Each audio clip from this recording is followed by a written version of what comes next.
بسم اللہ الرحمن الرحیم۔ السلام علیکم۔ سعودی حکام نے رواں سال حج کی اجازت دے تو دی ہے، مگر صرف محدود تعداد ہی اس سال حج ادا کرنے کی سعادت حاصل کر سکے گی، کیونکہ کرونا وبا کے خطرات کے پیش نظر سعودی حکومت نے غیر ملکی حجاج کی میزبانی سے معذرت کر لی ہے۔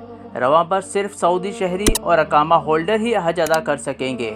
سعودی عرب نے اس سال حج کی ادائیگی سے متعلق جو تفصیلات جاری کی ہیں، ان کے مطابق اس سال عازمین حج کو حج کے بعد ایک خاص عرصے تک گھروں تک محدود رہنا ہوگا، جبکہ 65 سال سے کم عمر افراد کے علاوہ صرف ان لوگوں کو حج پر جانے کی اجازت ہوگی جو مستقل بیماریوں سے محفوظ ہیں۔ سعودی وزیر حج و عمرہ ڈاکٹر محمد صالح کے مطابق حج پر جانے سے پہلے عازمین کا مکمل طبی معائنہ ہوگا، جبکہ حج کے بعد انہیں خود کو گھروں میں قرنطینہ کرنا ہوگا۔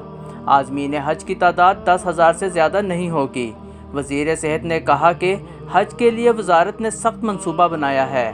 مشاعر مقدسہ میں کام کرنے والے تمام افراد کا کورونا ٹیسٹ ہوگا۔ حج کے ایام کے دوران بھی وہاں موجود تمام افراد کا معائنہ ہوتا رہے گا۔ ایک ہسپتال صرف کورونا کے لیے مختص ہوگا۔ رواں سال 1,79,210 پاکستانی عازمین نے حج کے لیے جانا تھا۔ پاکستان میں حج کے لیے تقریباً 4,80,000 فی حاجی وصول کیے گئے۔ حکومت کو تقریباً 86 ارب روپے عازمین حج کو واپس کرنے ہیں۔ اس برس کورونا کے باعث اسلام کا اہم رکن حج شدید متاثر ہوا ہے۔ یہ پہلی بار نہیں ہے کہ حج کے لیے ایسے احکامات جاری ہوئے، بلکہ تاریخ میں درجنوں ایسے واقعات کا ذکر ہے جب حج یا تو مکمل طور پر معطل کرنا پڑا یا بری طرح متاثر ہوا۔ کبھی وبا، کبھی سیاست اور کبھی آپسی لڑائیاں اس کی وجہ بنی۔ ماضی میں کب حج متاثر ہوا؟ سن 865 عیسوی میں عباسی خلافت کے مخالف اسماعیل بن یوسف السفاک نے مکہ مکرمہ پر حملہ کیا اور عرفات کی پہاڑیوں پر موجود کئی حاجی شہید کر دیے، جس کی وجہ سے حج ملتوی کرنا پڑا تھا۔ حج کی معطلی کا سب سے بڑا واقعہ 930 میں پیش آیا، جب کرامتیوں نے نہ صرف حج زبردستی روک دیا بلکہ بڑی تعداد میں حاجیوں کو قتل کیا اور حجر اسود کو اکھاڑ کر اپنے ملک لے گئے۔ اس واقعے کے کئی سال بعد تک حج کی ادائیگی نہ ہو سکی۔ 983 سے 990 تک عباسی خلافت اور شام کی فاطمی خلافت کی آپسی جنگوں کی وجہ سے مسلسل 8 سال حج کی ادائیگی نہ ہو سکی۔ یہاں یہ بتاتا چلوں کہ صرف جنگوں، سیاسی تنازعات اور قتل عام کے باعث ہی حج منسوخ نہیں ہوا، بلکہ وسیع پیمانے پر پھوٹنے والی وباؤں نے بھی کئی بار حج منسوخ کروایا۔ شاہ عبدالعزیز فاؤنڈیشن کی رپورٹ کے مطابق 357 ہجری میں ایک اور بڑے واقعے کی وجہ سے لوگ حج نہ کر سکے، اور یہ واقعہ دراصل ایک بیماری تھا جس کی وجہ سے مکہ میں بڑی تعداد میں اموات ہوئیں۔ 1831 میں بر صغیر پاک و ہند میں طاعون کی وبا پھیلی، جس کے باعث حج کے آغاز میں ہی مکہ میں موجود 3/4 حاجی جاں بحق ہو گئے۔